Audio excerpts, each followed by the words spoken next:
कुणाची आई कुणाची बहीण क्रिकेटच्या मैदानावरती मित्रांनो कधीच उतरत नाही, उतरत असतो गावाचं नाव गावाचा सन्मान, त्यासाठी खेळाडू.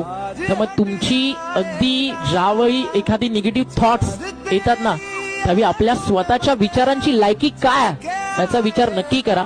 कारण प्रत्येक प्लेअर आपल्या गावाच्या नावासाठी मैदानावरती उतरतो, ना की त्याच्या परिवाराची इज्जत घालवण्यासाठी. त्यामुळे बोलताना विचार करत चला की आपण कोणत्या खेळाडूला बोलतोय. आज त्यांनी त्यांच्या गावासाठी जे काही केलंय ते ऑलवेज भरपूर मोठी गोष्ट आहे. अगदी प्रत्येक गावाला तालुक्याला जिल्ह्याला अभिमान वाटावा ना. आज असं काही क्रिकेट प्रत्येक टीमचा प्लेयर्स आपल्या गावासाठी त्याच कष्टानं त्याच जिद्दीनं उतरत असतो. त्यामुळे एखादा दिवस कदाचित खराब देखील असेल, एखादा दिवस चांगला असेल, चांगलं खेळात एन्जॉय करा, आनंद साजरा करा. ज्यावेळी पराभव मिळेल त्यावेळी हार पचवायला शिका. आजवर हेच क्रिकेट तुम्हाला शिकवतं.